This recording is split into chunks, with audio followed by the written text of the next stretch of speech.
Assalamualaikum warahmatullahi wabarakatuh. Perkenalkan, nama saya Widya Astuti dengan NIM 2306062.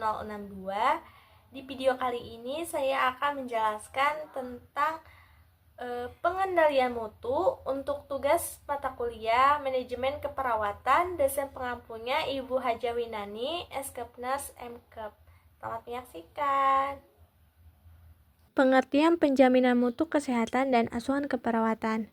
Penjaminan mutu pelayanan kesehatan adalah upaya yang sistematis dan berkesinambungan dalam memantau dan mengukur mutu serta melakukan peningkatan mutu yang diperlukan agar mutu layanan kesehatan senantiasa sesuai dengan standar layanan kesehatan yang telah disepakati.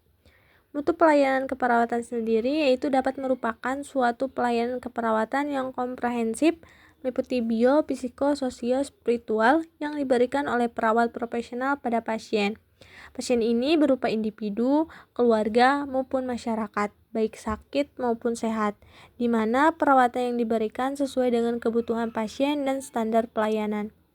Jadi, penjaminan mutu pelayanan asuhan keperawatan ini adalah proses evaluasi dan pemantauan layanan asuhan keperawatan untuk memastikan kualitasnya. Selanjutnya, dimensi mutu pelayanan keperawatan. Mutu pelayanan keperawatan ini dapat dilihat dalam 5 dimensi, yaitu yang pertama responsif atau cepat tanggap. Dimensi ini dimasukkan ke dalam kemampuan petugas kesehatan dalam menolong pelanggan dan kesiapannya melayani sesuai prosedur dan bisa memenuhi harapan pelanggan. Harapan pelanggan terhadap kecepatan pelayanan cenderung meningkat dari waktu ke waktu. Pelayanan kesehatan yang responsif ditentukan oleh sikap staf yang di depan karena berhubungan langsung dengan para pengguna jasa dan keluarganya. Yang kedua, reliability. Reliability ini adalah kemampuan untuk memberikan pelayanan kesehatan dengan tepat waktu dan akurat sesuai dengan yang ditawarkan. Untuk meningkatkan reliability ini di bidang pelayanan kesehatan, pihak manajemen perlu membangun budaya kerja yang bermutu.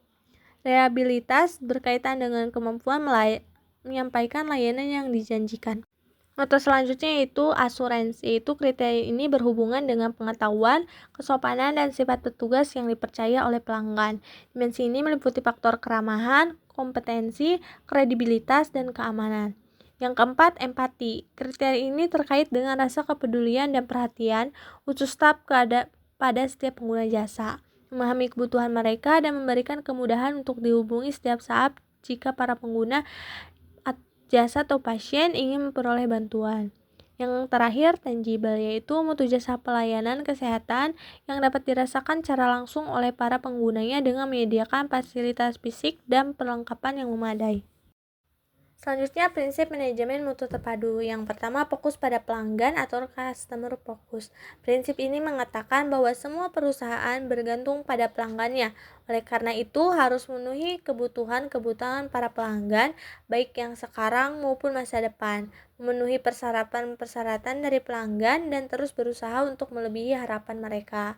Yang kedua, kepemimpinan atau leadership. Di perusahaan, para pemimpinnya yang bertugas membangun kesatuan, tujuan, dan arah perusahaan.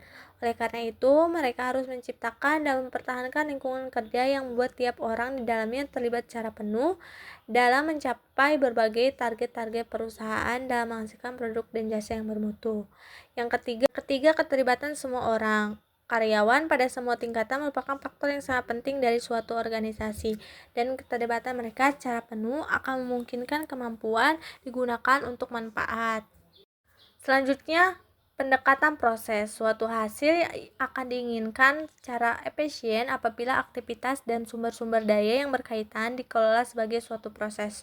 Suatu proses dapat didefinisikan sebagai integrasi dari orang, material, metode, mesin, dan peralatan dalam suatu lingkungan guna menghasilkan nilai tambah output bagi pelanggan. Yang kelima, pendekatan sistem terhadap manajemen.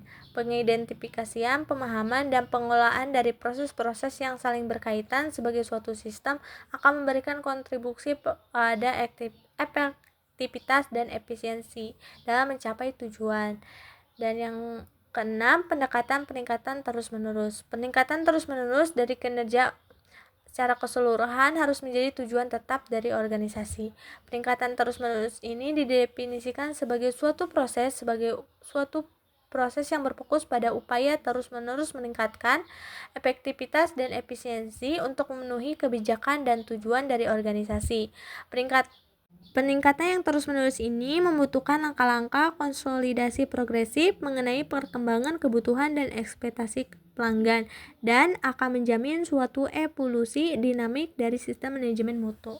Selanjutnya, yang ketujuh yaitu pendekatan faktual dalam pembuatan keputusan. Keputusan yang efektif adalah keputusan yang berdasarkan pada analisis data pengukuran dan informasi objektif sesuai fakta yang valid, jelas, dan tidak bias. Analisis data dari berbagai sumber yang jelas dan terdokumentasi untuk menentukan kinerja sesuai rencana, sasaran, dan tujuan yang telah ditetapkan. Di samping untuk menetapkan keputusan dan tindak lanjut yang diperlukan.